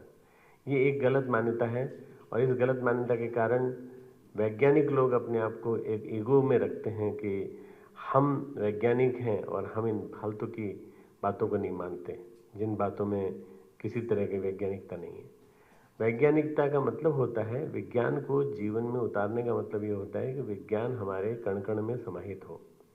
और हमारा कण कण जो है हमारे शरीर से चालू होता है। मैं एनाटॉमी का स्टूडेंट रहा हूँ, सर्जरी का स्टूडेंट रहा हूँ और मैंने मेडिसिन में MD किया है। तो मैं इन सब चीज़ों को बताना चाहता हूँ कि जो अनुभूति पर जुड़ा हुआ विषय है वो अध्यात्म है। अनुभूति वैज्ञानिक को भी होती है। जिन 5 सूक्ष्म चेतना की परतों की चर्चा अभी हमारे आदरणीय भटकर जी ने की, हार्मोन्स एवं एंजाइम्स के रूप में क्रियाशील हमारा अन्नमय कोश, हार्मोन्स और एंजाइम्स के रूप में क्रियाशील हमारा अन्नमय कोश, जैव विद्युत बायो इलेक्ट्रिसिटी के रूप में क्रियाशील हमारा सेकंड कोश प्राणमय कोश, और बायोमैग्नेटिज्म के रूप में क्रियाशील हमारा थर्ड कोश मनोमय कोश, और जितने भी न्यूरोहिमरल सिक्रीशंस हैं, स्नायु रस स्राव हैं, जो एनकेफ्लिन, डोपामिन, नॉरएपिनेफ्रिन एंड जितने भी हैं, इनके रूप में सक्रिय चतुर्थ विज्ञानमय कोश एवं रेटिकुलर एक्टिवेटिंग सिस्टम तथा कॉर्टिकल न्यूक्लियाई के रूप में सक्रिय हमारा 5वां कोश विज्ञानमय कोश, आनंदमय कोश। जब हम इन कोशों की स्टडी इस परिप्रेक्ष्य में करते हैं तब हम वैज्ञानिक अध्यात्मवाद की चर्चा करते हैं। आप कल्पना कीजिए कि हम लोग शास्त्रोक्त जो बातें जो करते हैं, इन शास्त्रोक्त बातों के साथ साथ जब विज्ञान को गूंथ देते हैं तो वो ऋषि कहलाते हैं। ऐसे व्यक्ति ऋषि कहलाते हैं। हम ऋषि और मुनि का अर्थ समझ ले तो बहुत अच्छा होगा। ऋषि आप हमारे बीच में महावीर जी बैठे हैं, मंत्र दृष्टा रहा। मंत्र को उन्होंने देखा, they visualized, they experience in their heart, in their vision, और उन मंत्रों को वो रिपीट करते चले गए और उनकी शिष्यों की परंपरा के अंतर्गत चला गया। आज से 600-700 साल पहले करीब गुटेनबर्ग ने जब प्रेस लगाई तो उसके बाद फिर छप के आने लगा हमारे पास, नहीं तो हस्तलिखित मुद्रण पांडुलिपि आती है हमारे पास। और इसके पहले केवल याद, स्मृति के आधार पर, स्मृति इतनी गजब की थी उस जमाने में, उस स्मृति के आधार पर वेद और वही सब जनता है आज पूरे। तो भाइयों बहनों, ये जो हमारे ऋषि हैं, ये ऋषि जो हैं वो हैं जिन्होंने अपनी काया की सत्ता में साधना के माध्यम से, निधिध्यासन के माध्यम से, ध्यान के माध्यम से प्रवेश करके अपनी काया को स्टडी किया। अपनी काया में स्टडी करके ये पाया कि इसमें सब कुछ भरा पड़ा है, इसमें सारा वैभव है, पूरा का पूरा ब्रह्मांड का, यद ब्रह्मांड पिंडे तद ब्रह्मांडे, जो ब्रह्मांड में है वो पिंड में है। और ये जानते हुए उन्होंने सारी की सारी विभूतियाँ इसके अंदर पाली। ऋषि ऐसे हैं, ऐसे वैज्ञानिक होते हैं। ऋषि हमारे वैज्ञानिक हैं, और जो मनीषी हैं जो चिंतन करते हैं, चिंतन करके हम सब के लिए इस ज्ञान को सुपाच्य बनाते हैं। सुपाच्य बनाना बहुत जरूरी है, क्योंकि बहुत क्लिष्ट ज्ञान होगा तो नहीं जाएगा अंदर तक। इसलिए उस सुपाच्य ज्ञान को अंदर पहुंचाने का मनीषी लोग करते हैं, मनीषी मुनि कहलाते हैं।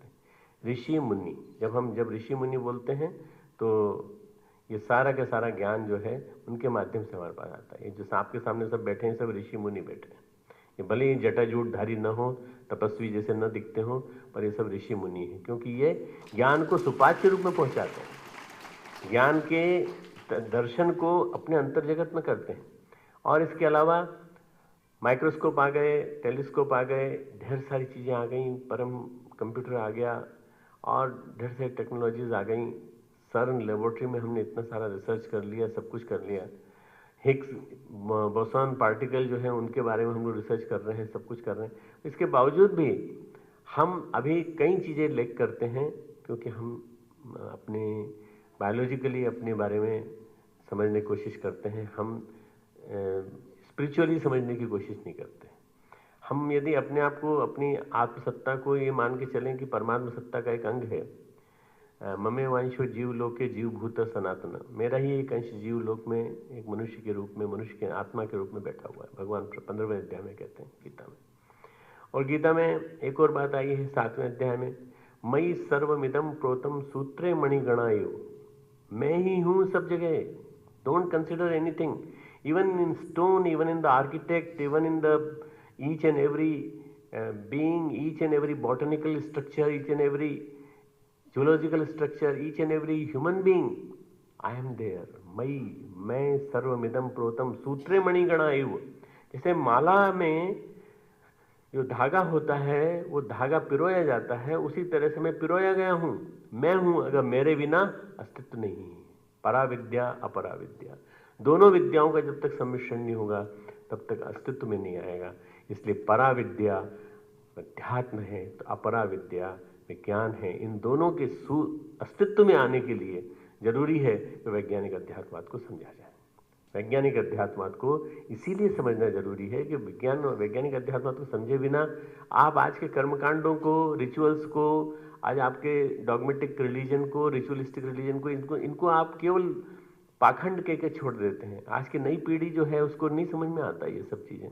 उसको समझाने के लिए भाषा बदलनी पड़ेगी, और भाषा बदल करके इस रूप में प्रस्तुत करनी पड़ेगी ताकि लोग समझ सकें कि वास्तव में इन सही अर्थों में हमको इसको जीवन में कैसे उतारना चाहिए। जीवन में उतारने के लिए, उसको समझने के लिए दृष्टि थोड़ी सी एलिवेट करनी पड़ेगी, दृष्टि डेवलप करनी पड़ेगी। We have to condense our knowledge. एक श्रद्धा शब्द का इंग्लिश में अर्थ आता है इंटीग्रेटेड माइंड। श्रद्धा को अगर आप कहीं करना चाहें तो कैसे करें? श्रद्धा मतलब आरोपण। आप अपनी जितनी भी अंदर की फैकल्टीज हैं उन सब का आरोपण किसी के ऊपर कर दीजिए। वेदों पे कर दीजिए, गायत्री मंत्र पे कर दीजिए, गुरु पे कर दीजिए, महापुरुषों पे कर दीजिए, एक किसी आपकी हीरो वर्शिप आप जिस पे करते हैं उसके ऊपर कर दीजिए। ये श्रद्धा है। और ये श्रद्धा जो है इसका मतलब है इंटीग्रेटेड माइंड। पूरे माइंड, यानी माइंड, हम माइंड गलती से इसी को समझ लेते हैं। माइंड हमारा पूरी बॉडी है, पूरी बॉडी में हर सेल में गोल्गी अपरेटस है, हर सेल में राइबो न्यूक्लियर एसिड है, डीएनए है, आरएनए है, सब कुछ है, और हर सेल अपने आप में समग्र है, पूर्ण है। अब तो स्टेम सेल टेक्नोलॉजी आ गई, इससे भी समझ लीजिए। थेरेपीज निकल के आ रही हैं, कैंसर की निकल के आ रही हैं, और विभिन्न प्रकार के रेयर डिसऑर्डर्स की आ रही हैं। इनसे समझ लीजिए कि हम कहाँ विज्ञान में कहाँ से कहाँ प्रगति करते चले जा रहे हैं। और ये विज्ञान धीरे धीरे as told by doctor Bhatkar साहब कि we are approaching one end. हम लोग एक ही जगह पहुंच रहे हैं। विज्ञान और अध्यात्म दोनों मिलकर के एक ही जगह पहुंचेंगे। कई बार लोग सोचते हैं ना कि भगवान अलग अलग है, मैं तो राम को मानता हूँ, तुम कृष्ण को मानते हो, तुम हनुमान जी को मानते हो, तुम इनको मानते हो। तो किसी भी रास्ते से जाओ, अल्टीमेटली जाओगे तो पर ब्रह्म की ओर ही ना, प्रकृति और परमेश्वर के समन्वय की ओर ही ना। कहीं से भी जाओ वहीं पहुंचोगे।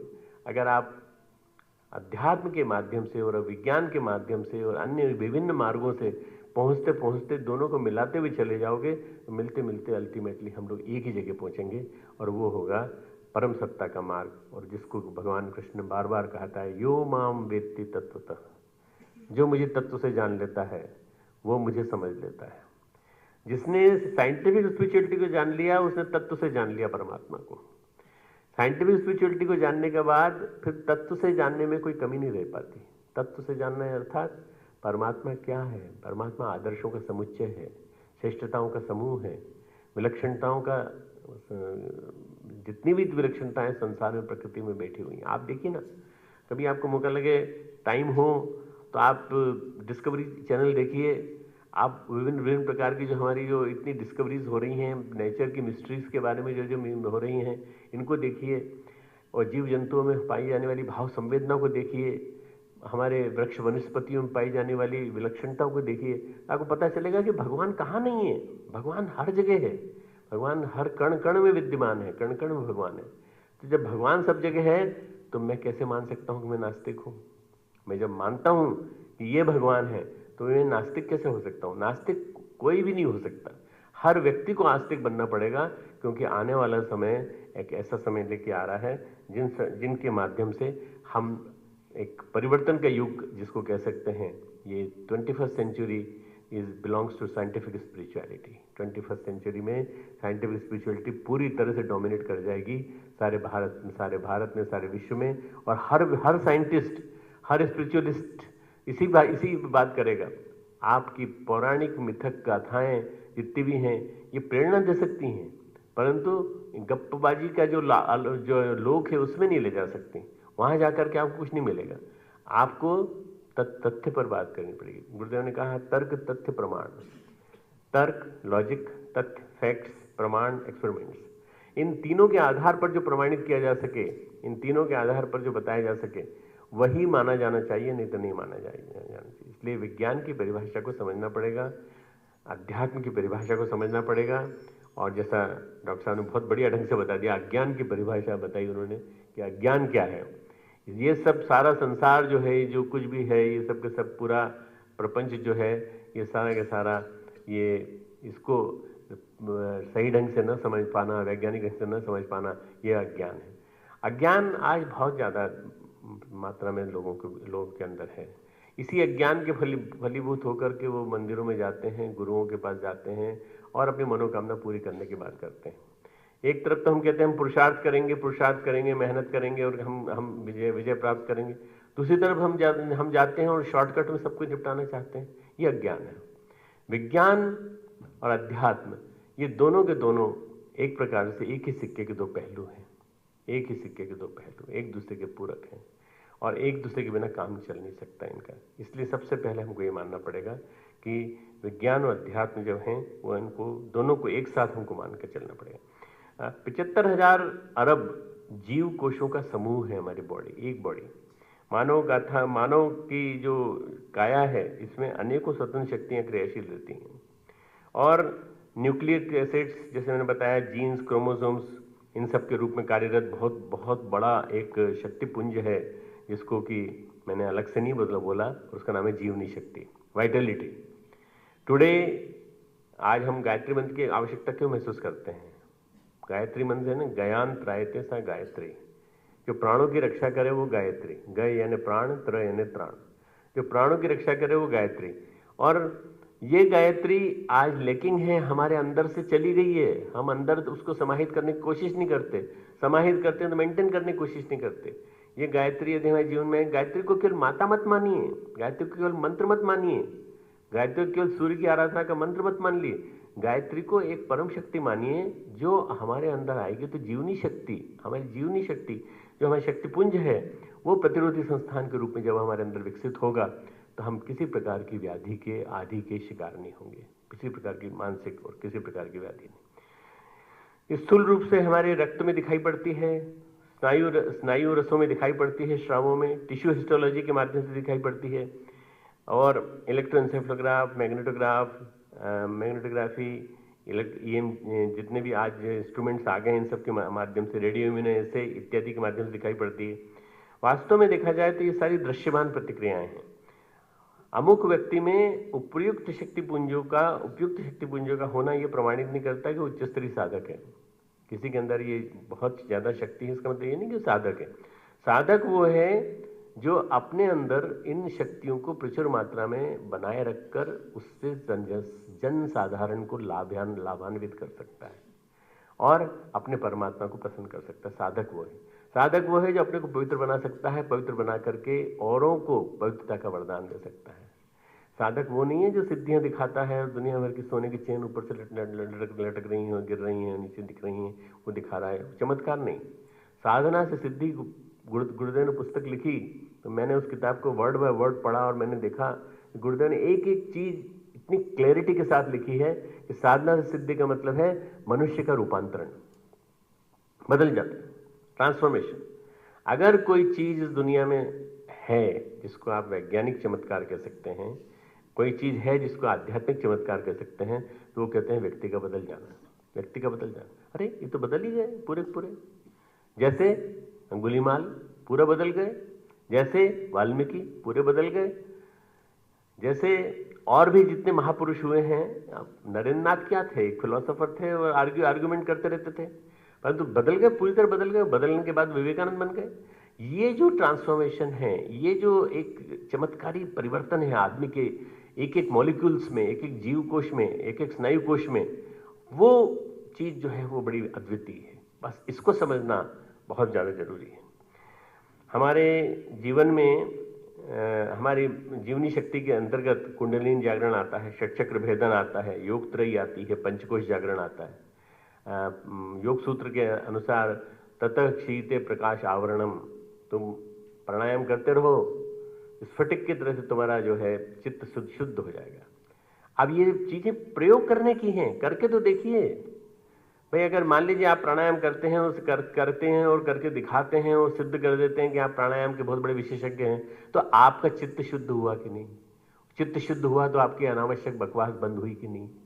आपने बोलने में आपने ध्यान रखा कि नहीं कि आप क्या बोल रहे हैं? क्षीते प्रकाश आवरणम, पूरी तरह से जितना अंधकार का आवरण है वो हटा करके प्रकाश ही प्रकाशित कर देता है पूरा चित्त। ये सारे के सारे योग सूत्र, सूक्ष्मीकरण इत्यादि जितनी साधना है जो परम पूज्य गुरुदेव ने की, ये अनेकों दृष्टियों से इनमें समानता है। एक बात मैं बताना चाहता हूँ, मार्टिन लूथर किंग जूनियर ने, बहुत बड़े थिंकर थे, our scientific power has outrun our spiritual power. He has spoken, our scientific power has outrun our spiritual power. We have guided missiles and misguided man. हमने missiles को तो guide कर दिया, पर हमने मिसगाइड कर दिया मैन को, आदमी को मिसगाइड कर दिया।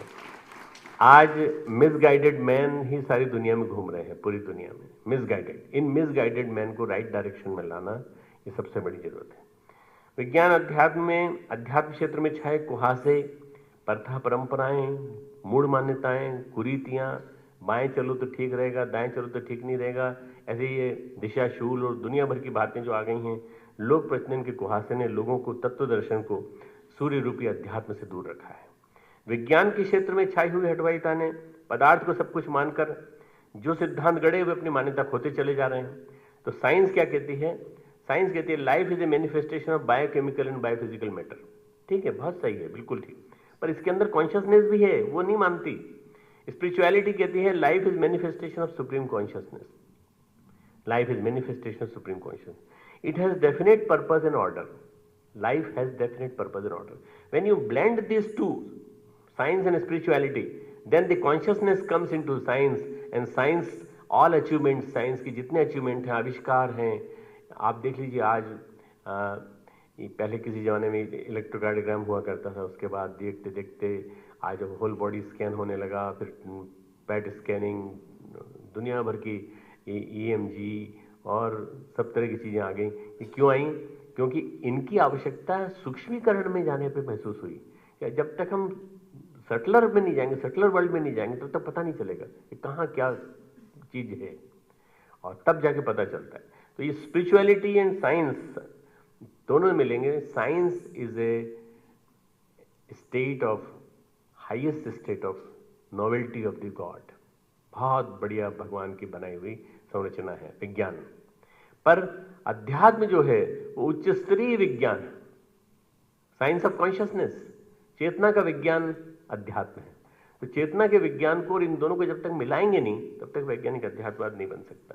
इसलिए वैज्ञानिक अध्यात्मवाद की बात में बार बार आपके सामने कर रहा हूँ। पदार्थ की मूल इकाई सब एटॉमिक पार्टिकल्स हैं, जैसे न्यूट्रॉन या प्रोटॉन, मास, हिग्स बोसॉन या गॉड पार्टिकल की खोज के माध्यम से विज्ञान पदार्थ की मूल इकाई की खोज कर रहा है।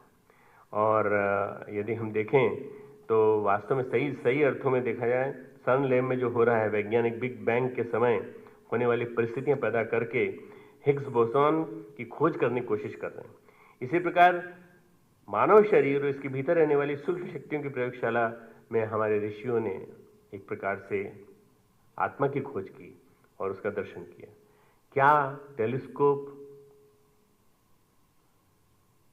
और माइक्रोस्कोप और MRI और CT स्कैन और विभिन्न प्रकार के कंप्यूटर्स हमारे सर का परम कंप्यूटर का multiplied by 100 means more 100 times powerful, 1000 times powerful. क्या आत्मा की खोज कर सकता है? वो आत्मा की खोज तभी कर सकता है जब उसके साथ विज्ञान अध्यात्म मिलेगा, तब। अध्यात्म और आध्यात्मिक विज्ञान, अध्यात्मवादी वैज्ञानिक पर आत्मा की खोज कर सकता है और बता सकता है कि आत्मा किस रूप में होती है। आत्मा संवेदनशीलता के रूप में होती है, आत्मा दया के रूप में होती है, करुणा के रूप में होती है, आत्मा परमात्मा के प्रति समर्पण करने वाली सत्ता के रूप में होती है। तो ये दोनों चीज़ों को ब्लेंड करना पड़ेगा, दोनों चीज़ों को ब्लेंड करना पड़ेगा। हम अलग अलग नहीं कर सकते। उसके स्वरूप को जाना जिसने मूल का साक्षात्कार किया। सर जेम्स जीन्स ने मिस्टीरियस यूनिवर्स में कहा है, the stream of human knowledge is heading towards a non mechanical reality. The universe begins to look more like a great thought than a great machine. Mind no longer appears to be an accidental intruder into the realm of the matter. We are beginning to suspect that we ought rather to hail it as the creator and governor of this realm. उस जमाने के हिसाब से ये जो language है, ये बहुत बहुत प्यारी लैंग्वेज है। उन्होंने बहुत पहले 1930 में लिखा था ये जेम्स जीन्स ने, द मिस्टीरियस यूनिवर्स। मित्रों, विज्ञान अध्यात्म दोनों का जो समन्वय है उसको समझने के लिए हमको ये मानना पड़ेगा। कोई कहेगा विज्ञान अध्यात्म का समन्वय हो जाएगा तो कैसा लगेगा? गूंगे के गुड़ की तरह से। आप गूंगे से पूछिए गुड़ कैसा होता है तो मुस्कुरा देगा, बस वो बोल नहीं पाएगा। नहीं बोल के सुन बताओ, बोल के बताओ, नहीं बोल के नहीं बता सकता। मैं खुश होकर बता सकता हूँ कि अगर दोनों मिल जाएंगे तो इस धरती पर स्वर्ग आ जाएगा, मनुष्य में देवत्व आ जाएगा, मानव में देवत्व आ जाएगा, धरती पर स्वर्ग आ जाएगा। साइंस की लिमिटेशंस हैं। स्वामी विवेकानंद ने कहा, study of Greeks was the outer infinite, while that of the Aryans was the inner infinite. One studied the macrocosm and the other studied the microcosm. I want to join both these two. Spirituality is the science of refinement of consciousness. Self-restraint, self-discipline, like the material world, the subtle and the causal world of consciousness can also be managed and harnessed. This harnessing word is known as sadhana. Harnessing the inner power, inner जो हमारे अंदर संसाधनों का स्रोत भरा पड़ा है, इसका हार्नेस करना। और हमारे भगवद गीता के 3 अध्याय के 42वें श्लोक में लिखा है, इंद्रियाणि पराण्याहु इंद्रियेभ्यः परमना मनसस्तु परा बुद्धि यो बुद्धे परतस्तु सह। परः बुद्धि से भी परे है। When it is beyond intellect, then how you can identify? परमात्मा बुद्धि से भी परे है। इसलिए परमात्मा को पहचानना है तो हमें अपने जीवन में सही अर्थों में उठाना पड़ेगा एक ऐसा दायित्व, एक ऐसी चीज जिससे कि हम समझ सकें कि वास्तव में भगवान का स्वरूप क्या है। भगवान के स्वरूप को समझने के लिए हमें एक मंत्र, गायत्री महामंत्र जो गुरुदेव ने दिया, उसके अर्थ को समझना पड़ेगा। Om symbolizes wholeness, completeness. Bhu symbolizes embodiment of vital spiritual energy, प्राण शक्ति का संवर्धन। Bhuvah symbolizes destroyer of sufferings, सारी कष्टों का पीड़ा निवारक, दुख निवारक। स्व एम्बॉडीमेंट ऑफ हैप्पीनेस, प्रसन्नता देने वाला। तत् मीन्स दैट, वो परमात्मा। ये that word is very particular. That, जब हम कहते हैं किसी को भी दैट कहते हैं तो that is God, that is God, that is sun. हम जब किसी को दैट कहते हैं तो तत् जो है शब्द बड़ा महत्वपूर्ण है। आप बोलिए गायत्री मंत्र को तो ओम भूर्भुवः स्वः तत्सवितुर्वरेण्यं भर्गो देवस्य धीमहि धियो न प्रचोदयात्। ये जो आप अगर देखें तो ओम तत्सत, ओम तत्सत में सब कुछ छिपा पड़ा है। ओम तत्सत, ओम तत्स, सब के बाद रुक जाइए। अब बोलिए वितुर्वरेण्यम भर्गो देवस्य धीमहि धियो न प्रचोदयात्, लास्ट में त आता है तो तत्सत में सब कुछ आ जाता है। 17वें अध्याय में इसकी तत्सत की व्याख्या है, बहुत सुंदर व्याख्या है। सवितुः ब्राइट ल्यूमिनस लाइक सन, वरेण्यम बेस्ट मोस्ट एक्साल्टेड, और उसके बाद भर्गो डिस्ट्रॉयर ऑफ सिंस, पापनाशक, भून देता है, पाप को नष्ट कर देता है। देवस्य डिवाइन, धीमहि लेट अस इम्बाइब, हम उसको इनकलकेट करें। धियो इंटेलेक्ट, हमारी बुद्धि।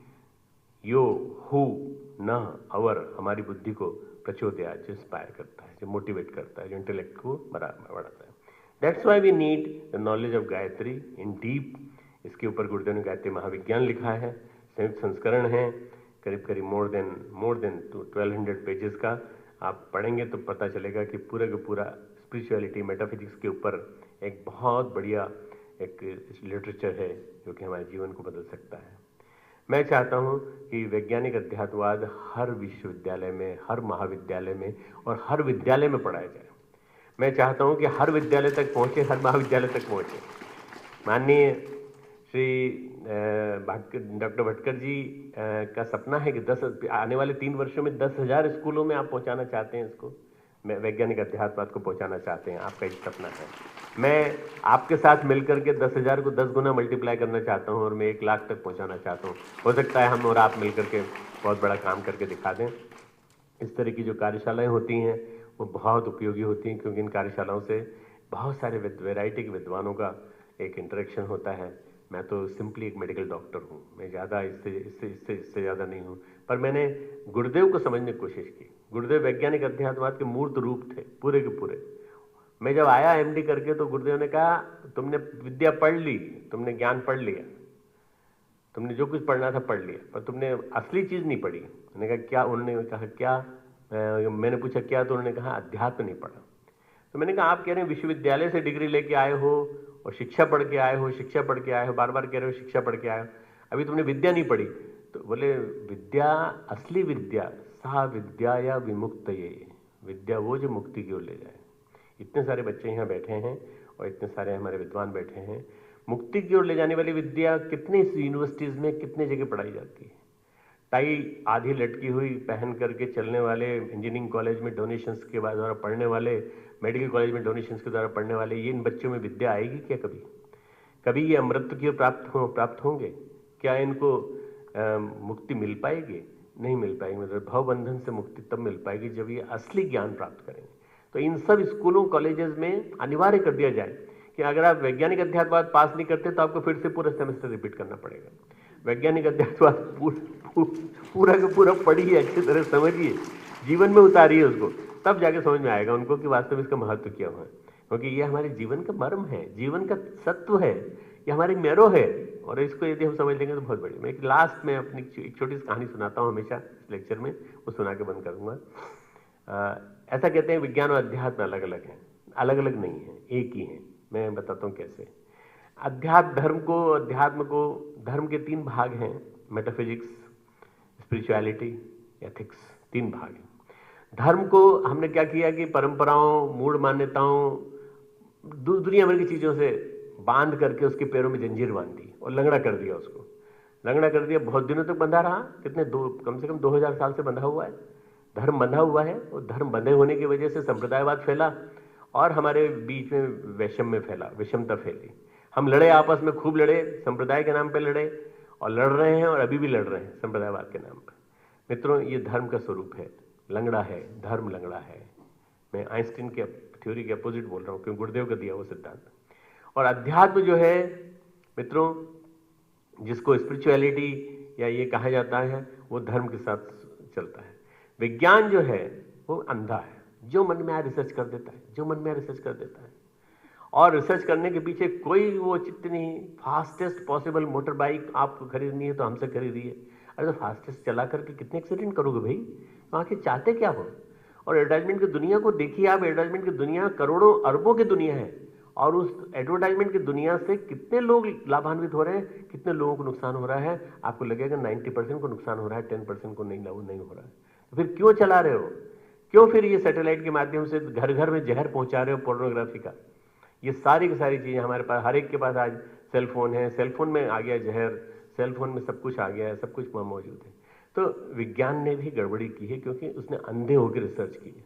एक टेबलेट बना दी जिससे कि आपकी यौन शक्ति बढ़ सकती है, और वो टेबलेट बना करके बनाने में जितनी एनर्जी लगी होगी उतनी एनर्जी यदि इन्होंने ढेर सारे विद्या के मंदिर बनाने में लगाई होती विज्ञान वालों ने, तो शायद ज़्यादा प्रगति हुई होती। तो विज्ञान अंधा है, विज्ञान अंधा है, अंधी रिसर्च करता है, और अंधे होने के कारण प्रगति की दिशा में नहीं चल पाता। विज्ञान अंधा है और धर्म जो है वो लंगड़ा है। दोनों, एक दिन एक लंगड़ा और एक दिन एक अंधा, दोनों फंस गए एक जंगल में, और जंगल में फंस गए और एक कोने में चले गए, क्योंकि आग लग गई। कोने में चले गए ताकि वहां से बच सकें, पर पीछे से भी आग आ रही थी, बचना संभव नहीं था। कैसे बचें? तो फिर धर्म ने राय दी, सुझाव दिया कि भाई ऐसा करो कि तुम मुझे अपने कंधे पे बिठा लो, मुझे, मेरी तो आंखें हैं, मैं तो देख सकता हूँ, मैं अपनी आंखों से तुमको रास्ता बताऊंगा, बाएं चलो दाएं चलो बाएं चलो, और तुम्हारे पैर सलामत हैं पर तुम्हारी आंखें नहीं हैं, तुम्हारे पास आंखें नहीं है तो मैं तुमको बताता रहूंगा, गाइड करता रहूंगा। धर्म और विज्ञान दोनों के बीच में सहमति बनी कि निकलना है, जिंदा निकलना है यहाँ से, तो इसी तरह से निकलना है। उसने रास्ता बताया कि देखो इधर चलो, बाएं चलो दाएं चलो, बाएं चलो दाएं चलो, निकलते हुए बाहर निकाल के ले गए। आज संसार में आग लगी हुई है, आज संसार में अनास्था की आग लगी हुई है, आज संसार में विषमता की आग लगी हुई है। इस आग से निकलना है तो धर्म और विज्ञान को मिलाना पड़ेगा। Thank you very much.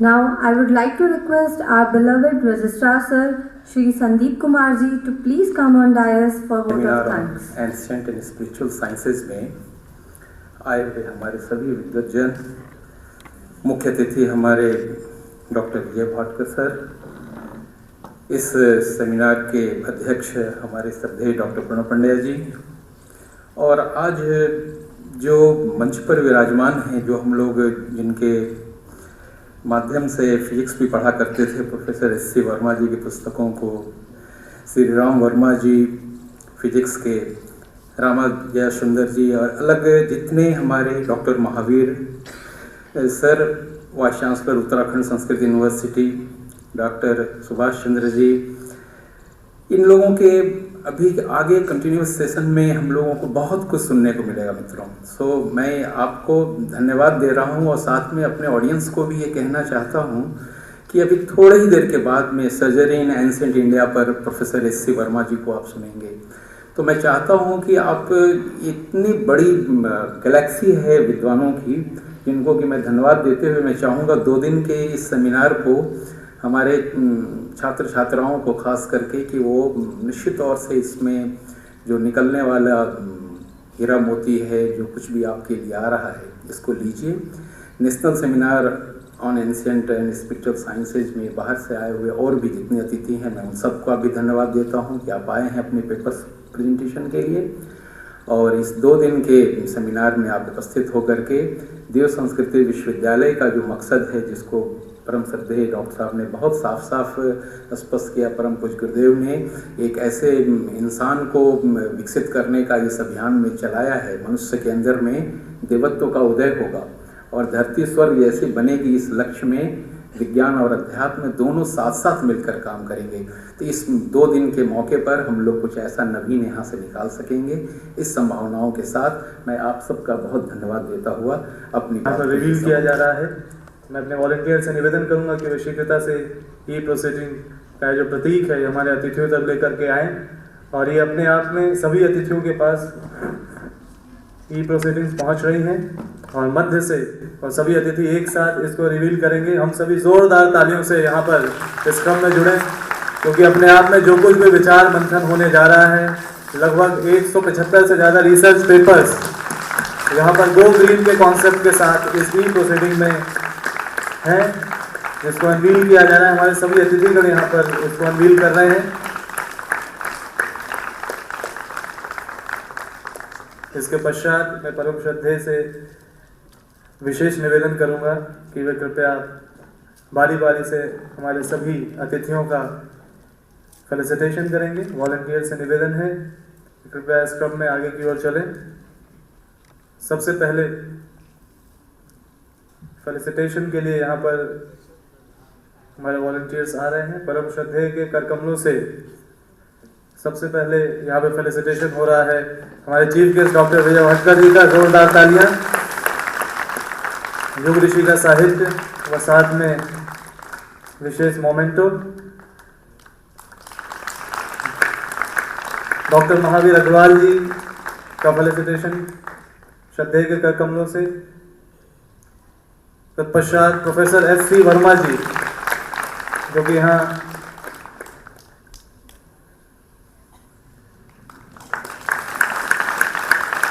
Professor Ajit खेमबावी ji, professor doctor Subhash Chandra जी, श्री राम वर्मा जी,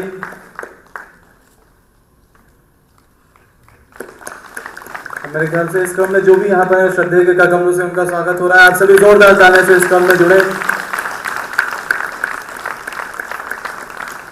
मंच के दूसरी ओर हमारे जो अतिथि हैं, ये हमारे श्रद्धेय की विनम्रता है कि वो सहज अपने परिवार के सदस्यों का स्वागत अभिनंदन इस रूप में कर रहे हैं। हम सभी अपनी तालियों के माध्यम से उनके इन भावों के साथ एक बार पुनः से हमारे सभी आगंतुक अतिथियों विद्वत जनों का एक बार पुनः से यहाँ स्वागत करते हैं, अभिनंदन करते हैं।